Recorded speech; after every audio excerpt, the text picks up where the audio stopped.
I don't feel alone. You just settled in and it already feels like home. Welcome to the Feels Like Home podcast with Mike Throne and Marty Ford. Oh boy, it's good to be back here, isn't it? It is good to be back. I've missed being behind the mic. Yeah, it's just been a busy time. You had your, relaunch of your digital products. And life has been really busy, but it's good. We got to figure out if we have a new old sponsor and things like that. Right. Yeah. Lots of things have changed since we were here last time. Since last time. Yeah, we'll have to recut all those commercials. Look, I got it right the first time. That's asking a lot. Can't we just, glow fiber? Glow fiber, drop it in there? I can just replace it. Everywhere there was Horizon, you just glow fiber. Yeah, just glow fiber. Like that too. Yeah, so. Right. For our guests on the show today are going to be Sarah Smith and Kelly Spindler from the Ross County Health District. And we're going to get to them in just a couple minutes here because it's becoming a really busy season for the health district. Yeah. Summertime brings a lot of different things that they're going to chat with us about. They got a really cool event coming up in just a couple of weeks. So we're excited about that. But it was a huge, massive, enormous day in Ross County today as we record this, which it'll be a couple days after when we release it. But Governor DeWine was in Chillicothe downtown in the park this morning to announce $154 million, of Appalachian community grants for the entire Appalachian region, but 45 million of that is right here in Ross County. And 35 that number's crazy. Yeah. 35 is right downtown in Yaktangi Park. It's amazing. And so, I'll quickly recap for everybody that maybe doesn't know or maybe can't remember. The flagship project of it is converting the National Guard Armory in Yaktangi Park into a space that will house a World Heritage Visitor Center. It will have some community meeting spaces in it. It'll have a recreational space in it, and a few other things.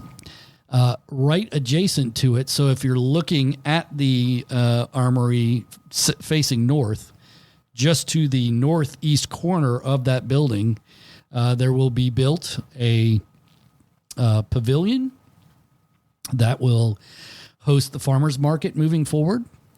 But it'll also be a space in the designs that you can see there. It's garage doors on all sides, so you can lift those up and it can be open air for the farmers market during the summer and other times, but also have them closed and do other, events and other things inside there. Fantastic. And then the renovation of Diamond One will take place as well. So the young folks will have a place to play baseball. The City League, I think, is down there right now. And then the space that is currently, I guess, the hillside plus the parking lot and I think they park some city vehicles in the far eastern corner of the park there, is going to be converted into a beautiful space that will house a very large amphitheater with some seating in there. And then there's also some covered seating toward the back. So that way, if you're, get out of the sun a little bit. And then there will be, they'll transition the tennis courts into pickleball courts as well. I think they'll probably still serve as tennis courts, but so that's, and then also, as you're coming into the park, right there at the Water and Paint Street intersection, that will be converted into a roundabout with the statue, I believe, of Captain Enderlin right in the middle, with some other accoutrements done around in that area as well. And then the roundabout, for lack of a better term, in front of the Armory is going to be fashioned in such a way so that way buses can get through there and can be parked in there for tourists that come for World Heritage. Part of that $35 million also goes to Mighty Children's Museum for the renovation of their third floor into new space for exhibits and also some other ways to expand programming there. So, $35 million for our downtown to add to what's already there. I've said it a million times today, but this is just an absolute game changer for Chillicothe and Ross County. Just the way that I described it in a Facebook post that I did earlier today, we want the center and the epicenter of World Heritage in Ohio to be in Chillicothe. We don't want it anywhere else. No disrespect to any of those folks, but we want it right here. We want people to stay here. We want people to play here. We want people to experience all the things that we have and then go out to the World Heritage sites from there. And this accomplishes that. There's also a lot of money in there. I don't have the dollar amount right off the top of my head, but to expand and renovate 4 of the 5 sites for World Heritage in our community, to expand, to bring pavilions and shelters in some places, better and more expansive visitor centers. Some of these places are getting visitor centers, or parking and things like that. And again, these are all things designed to keep folks here once they get here. And to me, that's the most important part about what we've done here. And then I think the 2 or 3 other things that I want to mention. First of all, the bike trails, the Paint Creek Recreational Trail, gets a large chunk of money to not only renovate the trail in some areas, but take care of some problems that we've had with erosion and things like that. We all know the bike trail, the folks that live here, as a massive asset for our community. It connects us, it keeps us healthy, and it's just a great acknowledgement of how great they've done with that trail. Yeah, but also gives us the ability to expand in other areas as well. And then the downtowns of both Bainbridge and Frankfort will get massive street renovations and downtown renovations. I think there's going to be a park built in Bainbridge, and that space is going to be really transformed. So this is just again, we were incredibly blessed today by these funds. They came through the federal government to the states, but the state has decided that Appalachia is a place that they want to stick a lot of this money. And so $45 million for Ross County today. Incredible. So, Mike, is there a start date for some of these projects? So they did not give any start dates today, but I think the thing that you can say is that a lot of these types of things have to be done in a very quick time frame, because the money has to be spent in a quick time frame. Sure. So when you're looking at $2 million to repair the Paint Creek Recreational Trail, I mean, they could have spent that 6, 8, 10 months ago. Right. The other ones, like the money to, revitalize the streets and downtowns of Bainbridge and Frankfort. Bainbridge just went through a significant sewer project. They didn't have sewer there. So this is going to help them with those streets as well. And they're emerging communities in our community.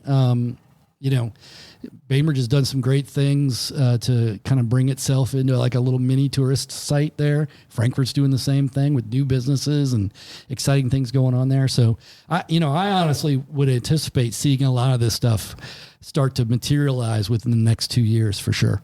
Yeah, that's awesome. I was hoping when you start thinking about the amount of money that it is and what kind of impact that it could have, I would have been disappointed if I would have said, like it was a 10-year plan. Yeah, right.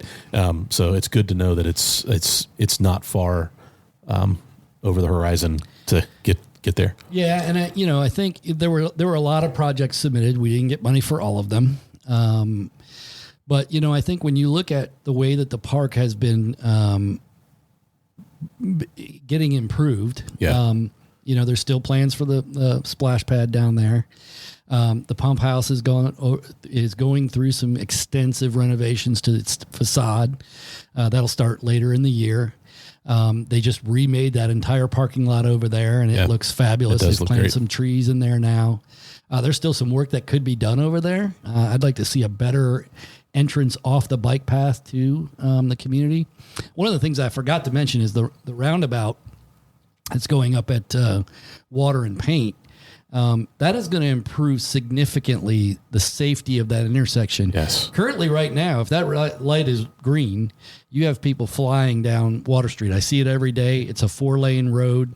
And so you see 40, 50 mile an hour. Oh, easy. Yeah. And I mean, people have been hit and injured on that stretch of road. This is going to slow that traffic down. But most importantly, as these buses come in from, down, they're probably coming down Main Street onto Paint Street. It's going to allow us to have them have a pretty easy access point to get in there, which I think is really important. And a beautiful access point to our park. Yeah, absolutely. Yeah. And I think, the way that they've got these renovations drawn out, and if you can find them online, they're on the Chamber's website and a couple other places. It's just going to be a fabulous looking entrance to the park. Not that what we don't have there is beautiful, because it is. It is, yeah. But we're still preserving a lot of what's there, including the cabooses and everything else. We're just adding and enhancing what's going to be there, and make it a safer place for that walk from. I see it. I live downtown, and on a Friday night, a Saturday afternoon, there is a ton of foot traffic downtown. Yep. And a lot of that goes to the park. Yep. And so you have to cross Water Street. And like you said, it's not the safest street to come across. Right. And so this hopefully adds some safety to that and just a beautiful entrance. So yeah, and the two things that I guess I would say about what this says about the current administration's priorities with Governor DeWine and Lieutenant Governor Husted is I think two things. One, it does show that their commitment to World Heritage is super strong. Yeah. They didn't want to just get the designation and be like, well, that was great, we're good. Move it on. Right. Yeah. They're really committed to making it something spectacular for Ohio. And then I think the other thing that I thought was really, really interesting, was the commitment to try to build downtowns outside of big cities. Yeah. And I think, when you look down through the whole list of Appalachian grants that went through, I think there was somewhere around 11 or 12 different downtowns that received money in this round. And so, in all honesty, we got to kind of keep up. What I mean? And all, folks at Portsmouth is doing a great job with theirs. Logan's doing a good job. Logan got a bunch of money to help enhance their downtown. Jackson's Logan's the entryway into the Hocking Hills. Oh, absolutely. At this point, right? You could see the village of Laurelville potentially down the road doing something, because they're kind of the south entrance into that. Yep. But it's great to see what Logan's doing. Yeah, and I mean Jackson's doing a lot. They're sprucing up the marquee and things like that. I just think this great commitment that we're seeing, to me, it's been such a great day. I'm exhausted at the end of the day today, because it's just been such an emotional thing to have so much, pride in what you're doing. So I'll sleep well tonight, but we still, Devin Shoemaker and I were talking after the announcement, and I said, I think a lot of people that are standing around here think, wow, this has been a great thing. I'm glad we're done with it. We're really just beginning. Right. Now the really hard work comes for the design phases and the actual construction, and in some cases, moving of things and things like that. So it's going to be a while, but it'll go by very quickly, and we'll have another pride point for Chillicothe and Ross County. And in fact, we'll have several pride points for Chillicothe and Ross County. So it's just been a great day, and I hope that folks see this for the commitment and the investment. The governor and lieutenant governor and the administration, director of development, Lydia Mihalik, who's been down here a couple of different times. She was there today, and the commitment of those folks to Southern Ohio and particularly Chillicothe has been overwhelming. And I think that's the reason why I'm pretty excited about what the future holds. And there are some other avenues for us to get some other money for some other projects around. The Riverside project is still something that we want to see done as a community. The housing on the old Tiffin property, I think, is another one that we'd like to see come to fruition. So, I jokingly said, every time you think we can get better, we go out and do something else. That's right. And today was another something else. Yeah, amazing. It makes it proud to be a part of this community. So, yeah, me too. And is this going to keep making it harder for people to leave and then just stay gone, right? Yeah, so it sure is. We like it. We like it. Well, enough about that. Certainly reach out to us at feelslikehomepod@gmail.com or reach out to us on Facebook if you'd like. With your thoughts and comments. We'll probably have some stuff on there shortly as well. So, but we want to get to our guests today, Sarah Smith and Kelly Spindler from Ross County Health District. A few weeks ago, they reached out to us. They wanted to promote one particular event, but we get into a lot of different discussions about a lot of the things that maybe you don't know that they do. And it's a really, really important organization in our community because it's all about public health and public safety. And so we give you Kelly and Sarah from Ross County Health District. Very excited to talk to two folks from the Ross County Health District. I know everybody calls you the health department. You're not health departments anymore, right? They don't do that anymore, right? It just depends on what you choose to call yourself. Exactly. Yep. Yeah, because I think sometimes city health departments were known as health departments. So some people call themselves public health. Some are health departments, health districts. Well, we just call you helpful. So we're going to go with that.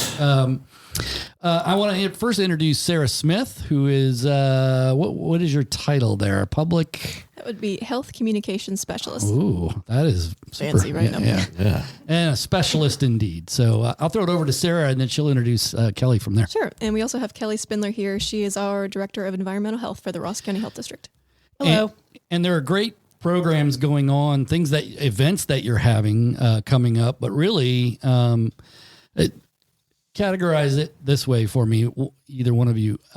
Summertime is probably some of your busiest time, right? Yes, absolutely. Because when you layer in the regular events that you're doing, plus the regular things that you do, smoking cessation, things like that, then you add summer-related things, spring-related things into there, and it gets a little hectic, I imagine. Absolutely. Yeah, we do have a lot of events that happen in the spring and summer months. In particular, we have our Help Me Grow community baby shower coming up. That will be this month on Thursday, May the 16th from 1 p.m. to 4 p.m. at the main library annex here in town at 40 West 5th Street. It will be for pregnant and new moms with a child up to 6 months old. We will have community resources, door prize, food and snacks. Elizabeth Hope's mobile unit will be there. Our mobile unit will be there. I don't know if you know this, we now have a mobile unit for the health district. Yep. It's very bright colored, so you should see it coming if it's ever out and about. We'll have free car seat checks, giveaways, and more. Yeah. That mobile unit could be described as blinding. I will say that I saw it the other day, and I was like, wow, that is not going to go unnoticed. So that's the idea. I think Sarah's behind that, aren't you, Sarah? I was, yes. And we have massive canopy tents to match that look like circus tents purposefully. So nice. That was kind of my inspiration. It's got like the stripes, like the old style circus tents, but it's all our colors and some of our slogans on it. So put the artist in charge of making things stand out, right? Oh yeah. It's gonna stand out, all right. That's for sure. So one of the things that I think is really good about what you're doing at the baby shower, and I think it was very helpful to me, especially when I was a new father. Car seat checks for me seems like a very I can't imagine too many people get it right on the first try. Yeah, there are a lot of common mistakes with car seat checks. Some of the things, not reading a car seat or a vehicle owner manual, that's a big one. Moving your children to the next step up before they're not big enough or old enough yet.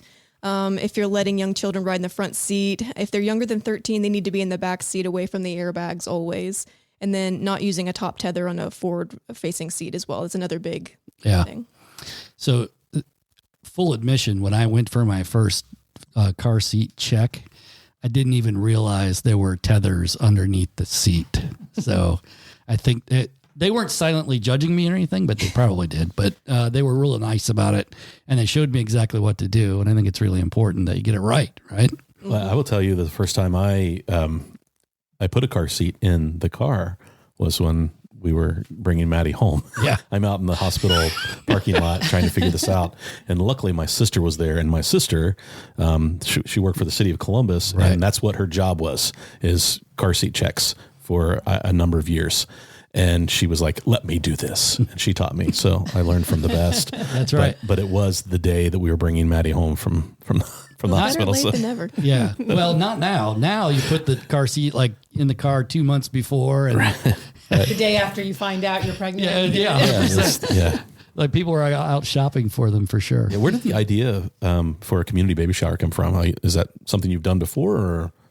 We didn't do one last year, but Amy Unger is our Help Me Grow division director. So that was her brainchild. But yeah, we're going to have lots of great resources available that day. And talking about car seats, our Help Me Grow home visitors, we have several certified car seat technicians as part of that division. So they will be there to do the free car seat checks and installations there for new moms and pregnant moms. Yeah, that's awesome. It's awesome, yeah. And Help Me Grow does a lot more than just throw a baby shower every year. It's a really important program for our community and for the health district. Yes. Help Me Grow is an evidence-based program. It's available in all 88 counties in Ohio.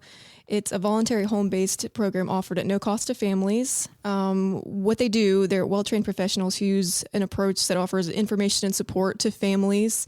And what you can expect once you've been referred, you'll be assigned a home visitor who will provide information on things like how to maintain a healthy pregnancy, how to soothe your crying baby, how to manage your sleep and your baby's, because that's very important, how to deal with the stresses of parenting, and so many other things.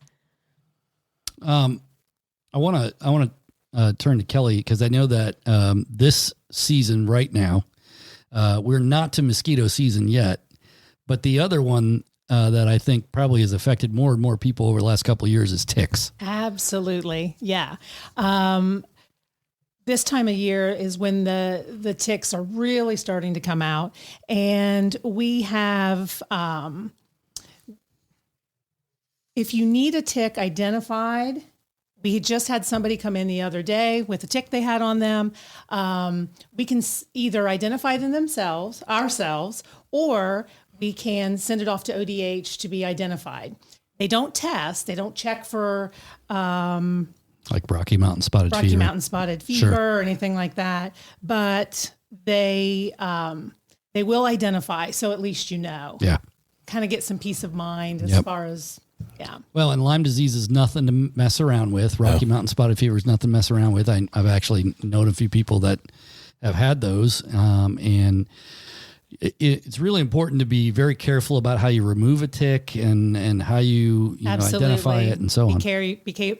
Make sure you remove the head as well. Yep. And Lyme's disease has really been on the climb in the last several years. And thanks to our great public health nurses, they gave me some information on how many cases we've had in the last several years. And in 2015, we had 2 cases, 2 cases. In 2022, we had 47 either confirmed, probable, or suspected cases. Last year, we had 38. So it is certainly a concern. That's the highest vector-borne disease cases that we have. So it's very important to make sure you're checking yourself for ticks when you're outside, not only in the woods, if you're out in the yard.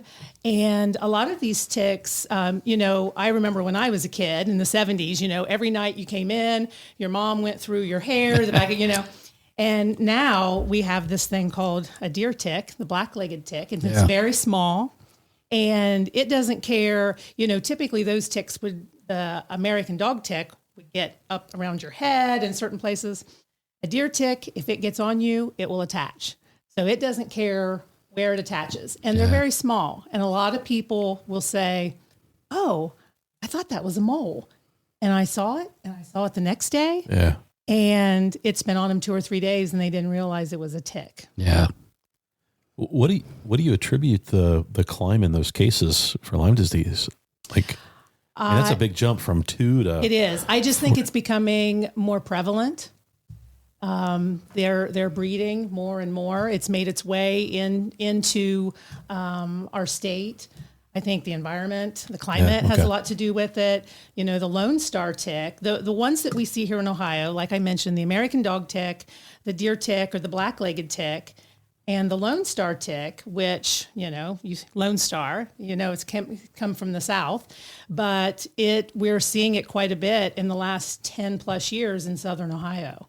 So these things just keep making their way across the country, further north. Yeah, just like plants, invasive. They just keep growing and taking over. Yeah, like kudzu never used to be anywhere. Then oh my gosh, it's everywhere. Everywhere. Right? Yeah. So, well, and obviously that's one of those things. If you feel ill after getting a tick bite, first thing you do is see your doctor. See a doctor, whether that be at urgent care or something like that. But if you want to send the tick off, you obviously can take it into the health district. And again, they do not test them, but they can at least identify. So if you happen to feel any kind of symptoms or anything, you can let your doctor know that you did have a particular tick attached to you, and then they can test for whatever disease that they want to test for. Yeah. We wanted to talk about the ticks first because that's happening right now. Yes. But it will be mosquito season, whether I like it or not. And unfortunately, and it'll be here before I know that it's going to be here. So, tell me a little bit about what the health district does in the way of prevention. Do they do things for prevention? And we do. Okay. So we have a mosquito control grant program that we've had for several years. It's through the EPA.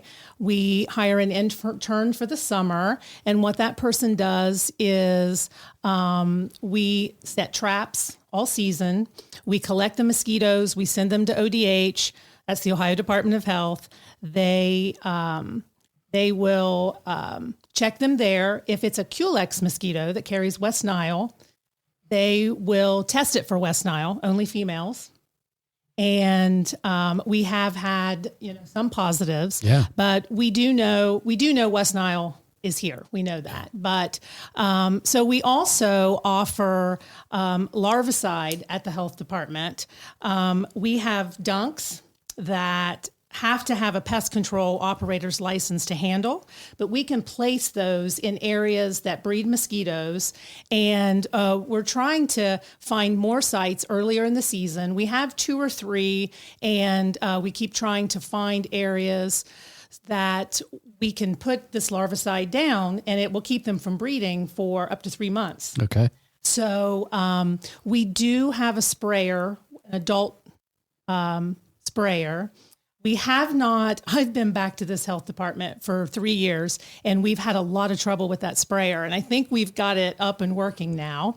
So we can do adult spray, but the best thing is to use the larvicide or do things around your home to make sure that you don't have a place for mosquitoes to breed. Yeah. It only takes, you could have a pop cap that small, and you can breed a mosquito in it. So there are so many areas. A lot of people don't think about things like their gutters. Mosquitoes will breed right there in the gutter. So you want to keep those cleaned out. If you have bird baths, anything that will hold water, tarps or anything, get the water off of them and try to help keep from breeding mosquitoes. The other thing that we do have are these little things here. They're blister packs, and these are also larvicide. We have lots of them at the health department. It's called Natural RDT. It's mosquito larvicide. It's very safe. I use it at my house even, and it will kill mosquito larvae for up to 60 days. And I just throw a couple tablets in this area that I have, and they're all gone. Yeah. So those are the main things, trying to get the word out and share information. We attend a lot of things that go on in the summer, share our information there, have the larvicide, and use adulticide if we need to. Yeah. You mentioned the gutters earlier, but there's got to be some other examples that you could give of places that maybe people don't think about. I mean, the one that I always think about is if you have old tires sitting around or whatever, they'll collect water and things like that. Yes, absolutely. And speaking of that, we have our tire drive. It's not until October, but October 19th. We didn't even plan that. That's right. At the fairgrounds from 8 to 12, we'll have our 4th annual tire drive. But yes, absolutely. Tires are probably the worst mosquito breeder there is. And I work in environmental health.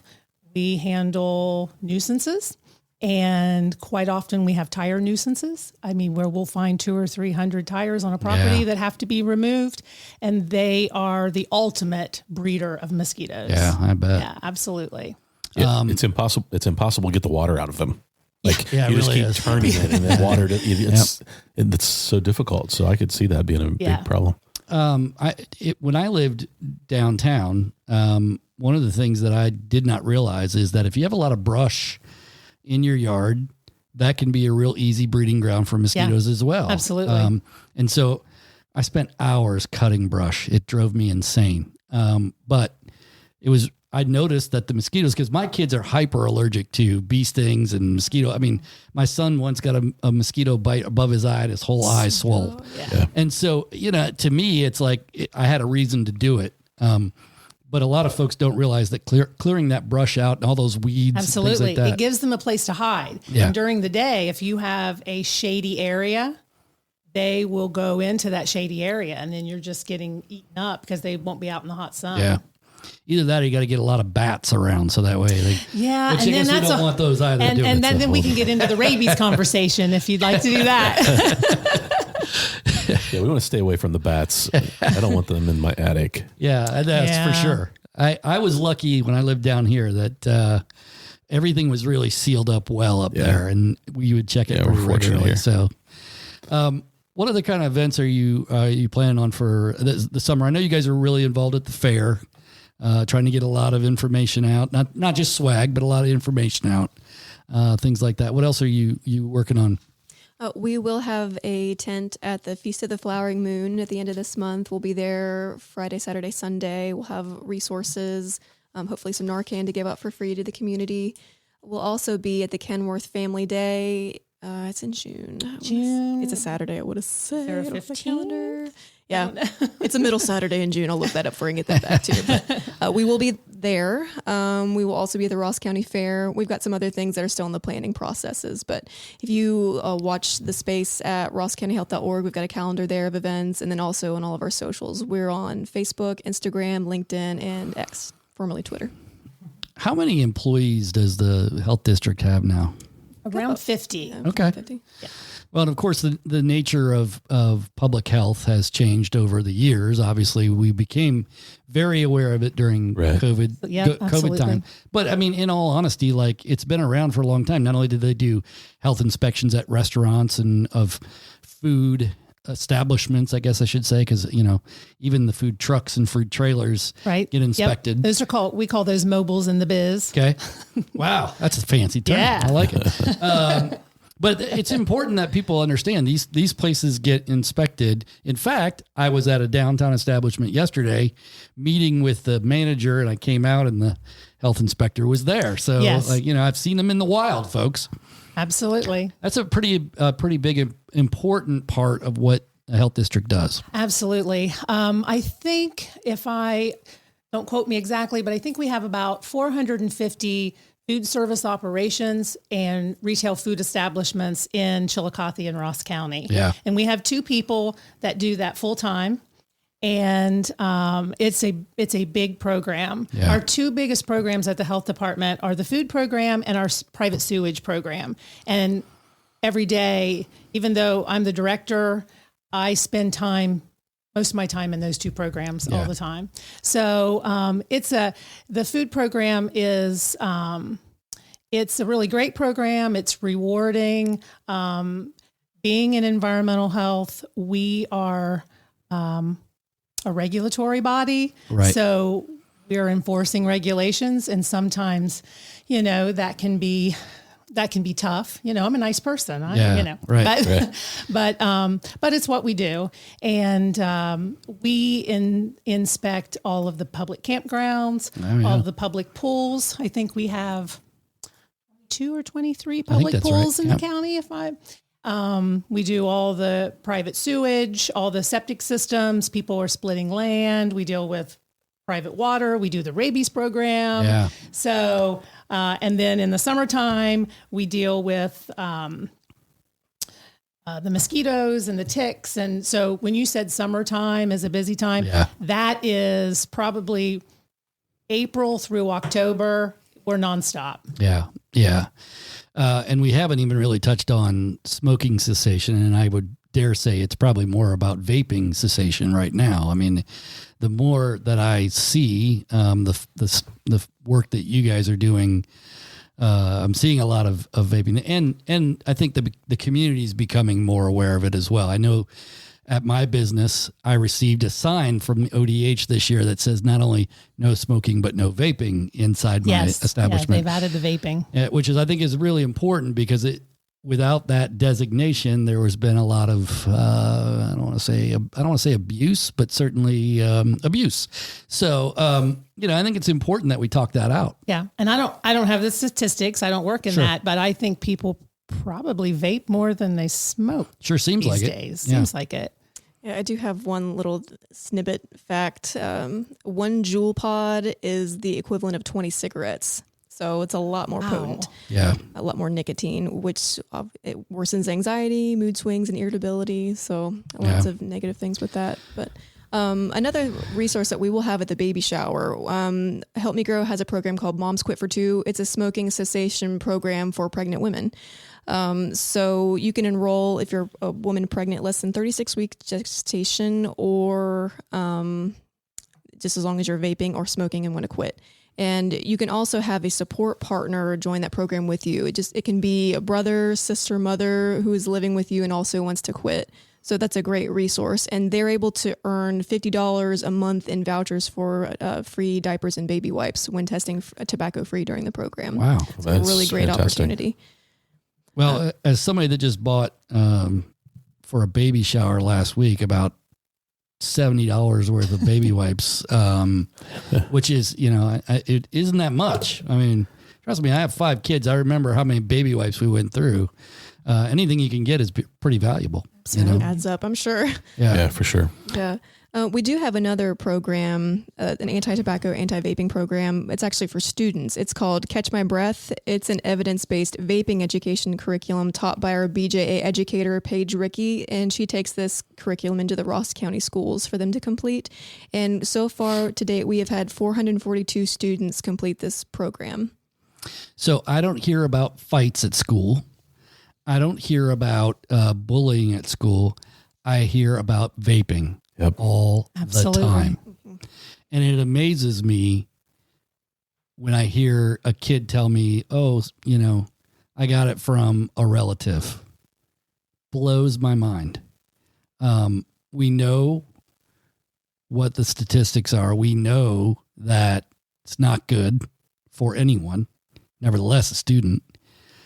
But they're still out there getting them, and they're still taking them to school. And I was talking to my son the other day, and he told me that there was a kid caught at his school with a cannabinoid, and so I mean, like it's just dangerous, and so I'm glad that there's a program specific for that. How many sessions a year do they go out on a pretty regular basis to these schools? I know Paige was in Huntington schools this past year. I'm not sure. I know she goes all throughout the county, but she does have a stat that on average, around 40% of the students, they have to take a pre-test and a post-test before and after the curriculum. And on average, 40% of the students' scores improve in their knowledge about vaping and smoking threats.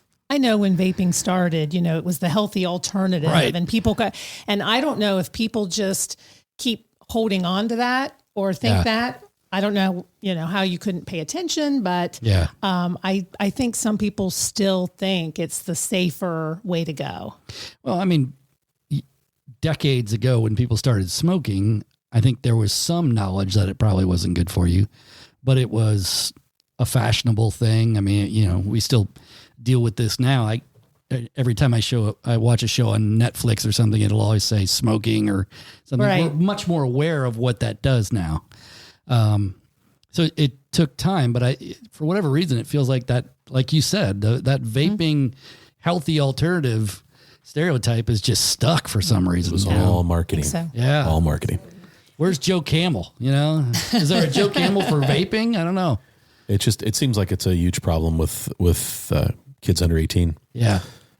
Just not understanding. Just a way to rebel and look cool, I guess. Yeah. And there's still so much that we don't know about it yet because it's so new. Yeah. I mean, there's some research, but it's so young. It's hard to tell what what could potentially, what these kids could be seeing like later on in their lives as being affected by that. Yeah. Well, and when you think about the human body continues to develop, especially your brain until 25 years old, you know, what are we doing to our bodies at 13, 14, and 15, maybe Our even brain younger, cells. God forbid. Right. Yeah. You know, like what are you doing to yourself that, you know, you may not be able to reverse, right? So it's important to just keep getting that word out and just keep telling, you know, these young folks that it's important. And we all know we're invincible when we're 13, 14, 15. Right. And the thought of a creaky bone or an ache or something doesn't exist. Yeah.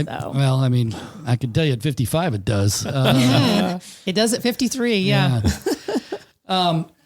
You know, we talked about this earlier, but environmental health and the health district do a lot of things. You know, the Board of Health meets once a month. And of course, those meetings became a thing for a while there when we were going through the COVID restrictions, which those boards of health really didn't do any of that. It was all done from ODH, right? Right. But I think it's important that there's oversight over all these things. A board of medical professionals and other people, interested parties in our community, are in charge of, you know, looking at what services you provide and how you provide them. And those are regular people. Those aren't just, you know, appointed from beyond in Columbus or anything like that. Right. They're our community. Yeah, absolutely. We have a board of 7, and I get to attend those meetings every month and give my report. Yeah. And all of that. Do you have anything to add about I think that covers most of it. And then I know we already talked about the inspection piece, but obviously I think tattoos and body art are under the. Yes, they are. And you know, of course, those folks, you know, most of the folks that I know that are in that business, I'm ink free myself, but almost all those folks that I've talked to, I trust very well. They know what they're supposed to do. Yes. And they stick to it pretty well. But it's, of course, you still have to regulate them and you still have to inspect them. And so that gets done pretty often as well. It does. The requirement is only 1 inspection a year of the facility, but we usually try to get 2 inspections in. And, you know, these artists that this is their craft and they love it and they welcome the inspection because they want their profession to be at a higher level. Yeah. And so they appreciate the inspection and it all goes pretty well. Yeah. Well, you don't have to go back. You don't have to go back too far to like look at that industry, and it was kind of a shady thing, right? Absolutely. And so the ability for the younger artists coming up to put, you know, a high standard out there is super important, I think, for a lot of them. So yeah, it's good to see. Yeah, it is good. And the big thing in the last few years has been the permanent makeup, Mm-hmm. microblading and eyebrows and just shading and all different kinds of things. And those places, they come and go, but we have a nice mix of both. So. Yeah. I can tell you that we've had a lot of members that have joined at the chamber that offer services that would be regulated by the health district, whether it's Botox or other things like that, that microblading, I think, has become very, very popular. So, you know, it's very interesting. I have no idea what that is, but it's okay. It's eyebrows. Yeah. And it makes it look like it's actual hair. And it's like, it's a tattoo, really. Yeah. Yep. There you go. I learn something new every day. Maybe we'll have to have somebody on. I've heard my daughters talk about it, but I had no idea. Microblading on. Okay. You're going to Google that Yeah, before we're done.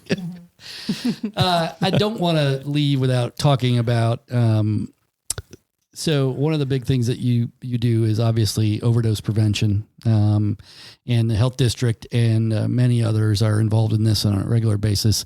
We are not out of the woods. I keep going back to this. We've probably talked about it a dozen times on the show. Yeah. We may have more emphasis on it now, but the overdose rates continue to climb, and fentanyl is pushing a lot of that stuff. So I do want to spend some time talking a little bit about, what you guys do from the health district perspective to try to combat this epidemic of deaths. Yeah, well, we do have partnerships and programs that respond to substance use disorder in Ross County. The post-overdose response team, it's made up of multiple agencies in the counties, such as, us, the Chillicothe Police Department, Ross County Sheriff's Office, Chillicothe Fire Department, Ohio State Highway Patrol, Ross County Community Action, Hope Partnership Project, and First Capital Cornerstone of Change. So they're divided into two care teams, one that visits within the city of Chillicothe and one that does visits in the county. And both teams provide resources such as naloxone, fentanyl test strips, and education to individuals who've recently overdosed. And they also work with them to connect them to needed resources like treatment as well. They do in-person visits as well as interactions with phone calls, text, social media messaging. And in 2023, Port received 306 overdose referrals, and they made 121 successful contacts.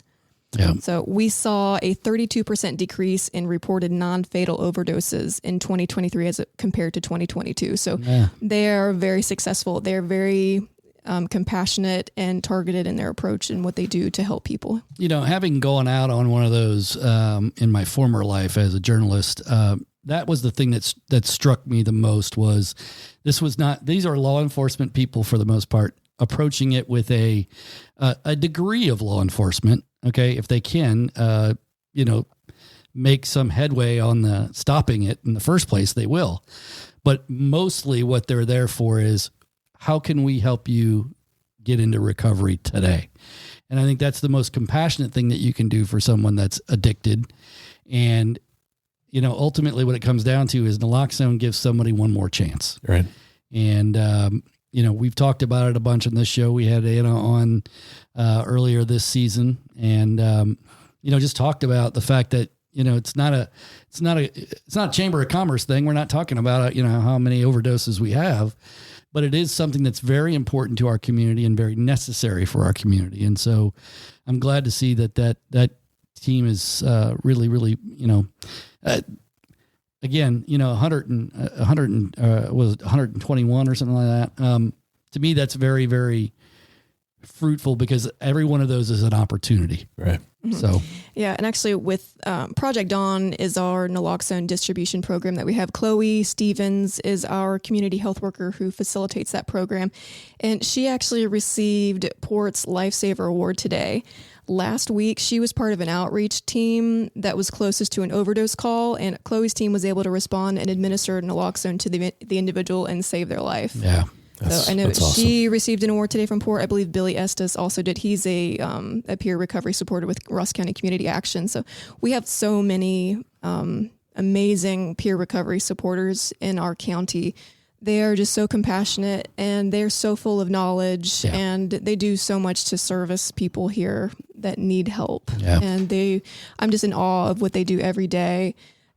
They're so full of just love for the community and wanting to give back and help people that are in the same situation that they were in themselves at one time.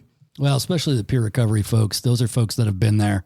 Mm-hmm. They know. Yeah, they understand. I mean, I still, keep in contact with a lot of those folks that I interviewed a long time ago. And it's always incredible to me that they can maintain their own sobriety and their own, recovery while also helping other people that are probably in the throes, and they can know exactly what it was, years before. So, yeah, going back to Project Dawn a little bit, Ross County currently has 11 lay distributors of naloxone, and we have 19 secondary distribution sites.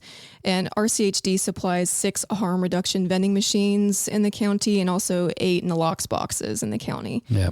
But in 2023, we had 1,793 naloxone kits distributed in the county.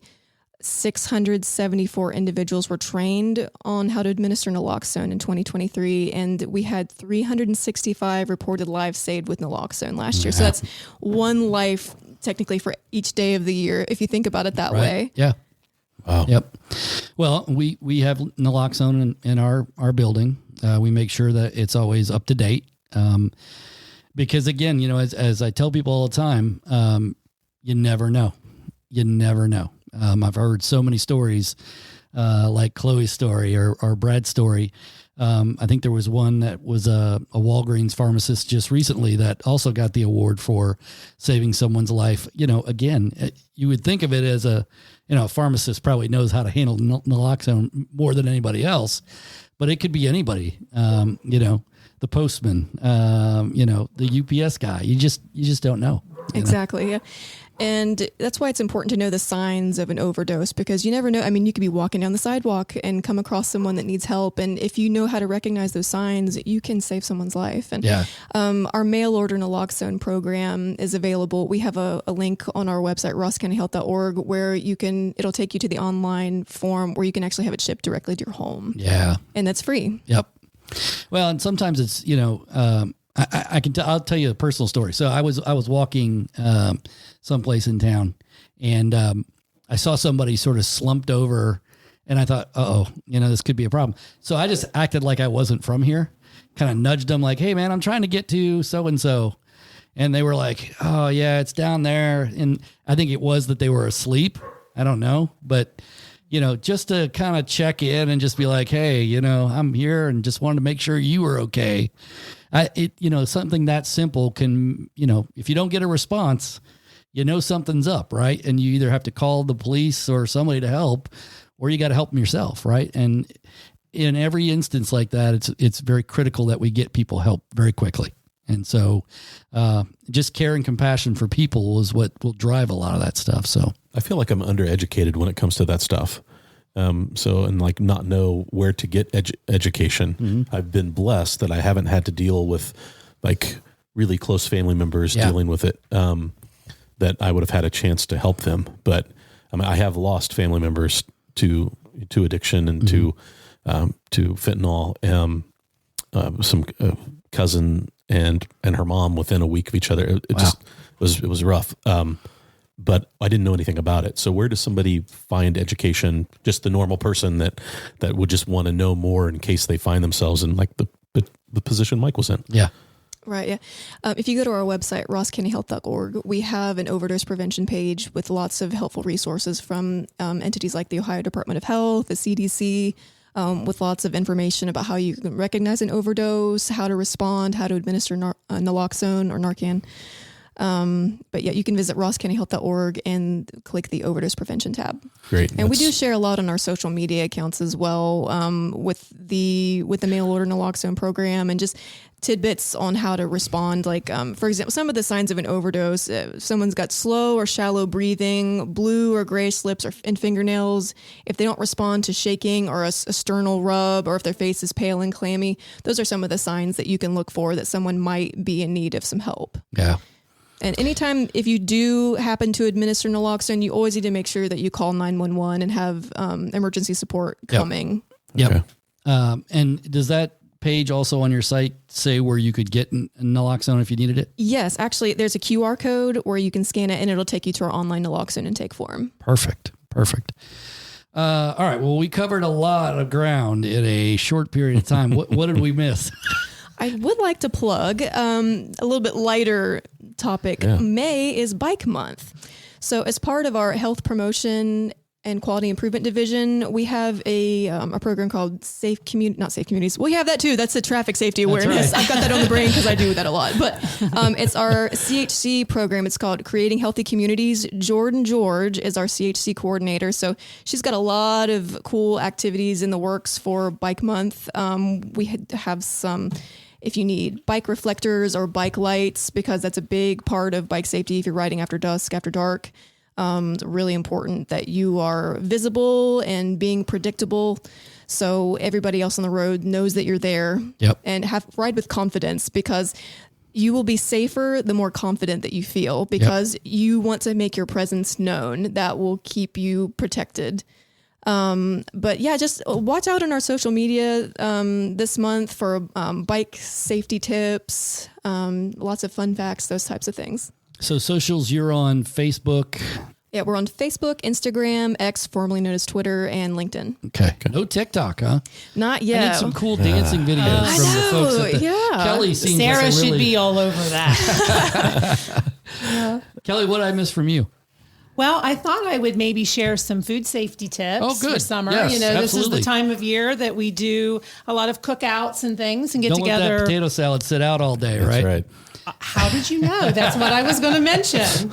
So the main thing when you're thinking about a cookout is when we're thinking about food is the danger zone, when bacteria can grow and can make you sick. So the danger zone for perishable foods are between 41 degrees Fahrenheit and 135 degrees Fahrenheit. So you want to make sure, and summertime, things will heat up really quickly. So for example, you're taking your famous potato salad and everybody can't wait to get it. You need to probably bring it in a cooler with ice, keep it cold, and then put it out while everybody's eating. And you maybe can even set it inside something with ice. And then once everybody eats, try to get it back in the cooler. You can still tell them, hey, it's over there in the red cooler, go over, help yourself, because it should not stay out longer than 2 hours. And if it's over 90 degrees, it shouldn't stay out more than an hour. So that's how fast things can turn. And then when you're cooking on the grill, you want to make sure that you're cooking things to proper temperature. Your burgers should be cooked to an internal temperature of 160 degrees. Your chicken or turkey should be cooked to 165. Beef, pork, and seafood, 145 degrees.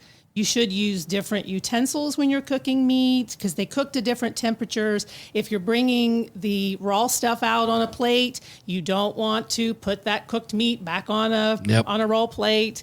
And I drive my family nuts with stuff like that. Oh, me too. Well, it's really funny in my family because I can imagine. We use, take the temperature. I mean, tonight for dinner, we roasted some potatoes and my husband was sticking a thermometer in it. And I said, I don't, probably it's, that's not on and my he list. goes, oh, it's 188 degrees. It's too hot. So yeah, we're really particular in our house, sure. but we want to have fun. We want to be safe, but we don't want a foodborne outbreak coming to the health department to investigate. And so, just think about those things when you're having your cookout. It's very easy for that stuff to sit out a little too long. So, and Marty, I talked about everything, and of course I forgot about food. How did I forget about food? I don't know, Mike. I'm a little I disappointed. think you know me.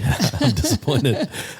Going back to the bicycle thing, I follow an account on Instagram. It's called The Bike Bus. Have you seen that? I have not. Oh my God. It's such a cool thing happening. This guy decided he wanted to be healthier and he started this thing called the Bike Bus, and it's like 2 or 3 times a week. And he has a radio, the speaker on the back of his bicycle, and he goes around the neighborhood and picks up all the kids and they ride to school together in one. So it's like a bike bus, all these bicycles together. And now some like celebrities have jumped on and are guest riders with the kids when they pick them up. But he has a pattern. He drives, rides around town, and kids just follow, and they all like the Pied Piper all the way to school. I sent it. My daughter's a second grade teacher in Colorado, and I sent it to her, and she's like, she lives in Fort Collins, and it's one of the bike safe places in the world. Like everyone rides bicycles. Every street has bike lanes. They are so conscious, and they're not doing this. And my daughter's like, our school has to do this, and it's just really cool. So when you mentioned it's Bike Month, the Bike Bus thing I would love to do something like that. Yeah.